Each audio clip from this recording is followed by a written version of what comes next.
Hi everyone, this is Joe from the HAL Project. So with the release of the HAL Project 4K remaster coming just around the corner, I thought it would be fun to go back in time and talk a little bit about the history of the project and how it's evolved. I also wanted to give a quick update on where things are right now with the new 4K remaster release. So grab a snack, sit back and join me as we dive a little bit deeper and find out more about the HAL Project. So first off, what is the HAL Project?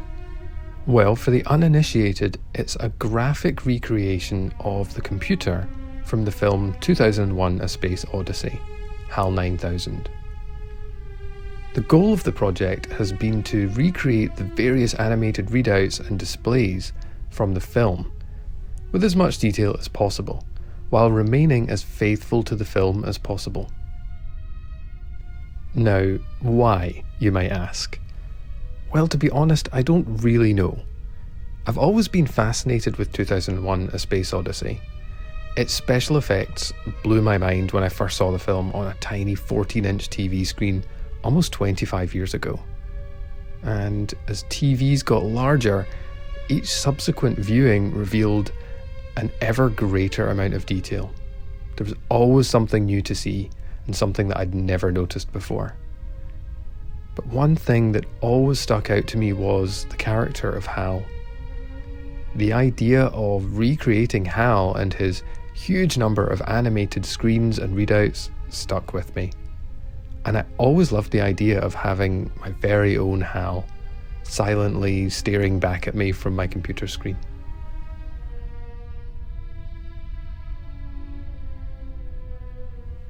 The HAL project first launched in 2006, but the idea for the project initially started a few years before that when I'd made a HAL simulation for my website joe9000.com way back in 1999. This was at a time when the year 2001 was still the future, and the internet was really only just starting to take shape. Inspired by the fantastic work of Mike Jackson and his HAL Corporation website, I set about making my own version, and this was the result. My very first HAL simulation. It was made up of a series of animated GIFs, all set within a basic table grid. Pretty simple stuff, but for the time, this was a lot of work. I made this version of HAL available as an active wallpaper download on my website, and from the number of people downloading it, I could see that this was something that people were interested in. As the years passed, and with the advent of new web technologies like Macromedia Flash, as it was then known, I started to test ideas and how I might set about creating HAL but with an increased accuracy and attention to detail. Where Mike Jackson had started, I wanted to follow, and over the years my crude version of HAL developed into a much more accurate HAL 9000 recreation.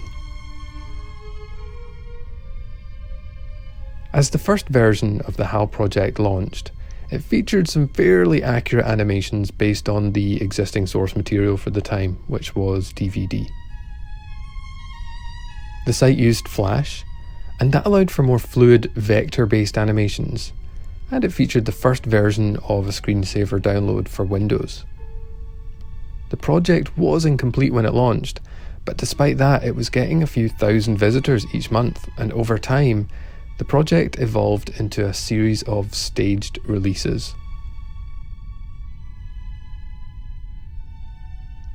Stage 2 followed in 2008, and that saw some minor improvements to the animations and brought with it some notable updates to the screensaver, such as a new widescreen mode and both Mac and PC support. But perhaps the biggest change came with the launch of Stage 3. That came in 2011. This was a complete reimagining of the project from the ground up. All artwork was redrawn from scratch, and it was based on a new high-definition source of the film on Blu-ray. Stage 4 built upon that previous version, doubling the animation count and it also introduced some more improved features to the screensaver, like dual monitor support. One of the great highlights to the project was seeing HAL running on other people's computers. I absolutely loved seeing that.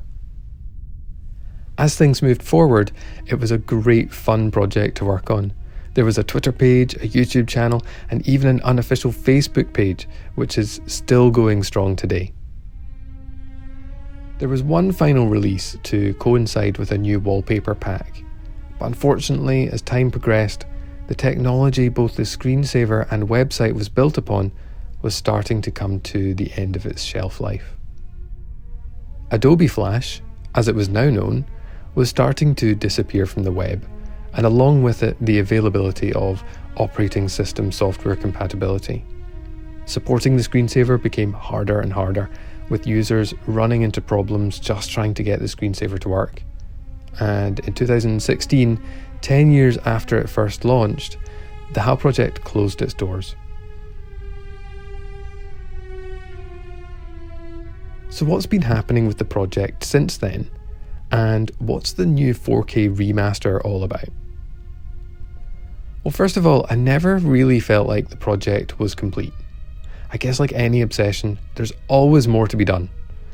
I wondered if perhaps there was a way to bring the project back and even better. And so the remaster idea was born. It really serves as a massive thank you to everyone who supported the project over the years. And it also sees a number of improvements once again, with new custom designed typefaces and completely reworked animations. This time, more accurately reflecting the original film. Oh, and it will be released completely for free for everyone to enjoy. Work is still underway, and my plan is to release the console and full screen versions really soon. So hit that subscribe button and follow along as we reopen the HAL project once more. Let me know in the comments if you'd be interested in hearing more about the process and efforts to bring HAL back to life. Thanks for joining me on this look back, and keep an eye out for more content in the coming weeks.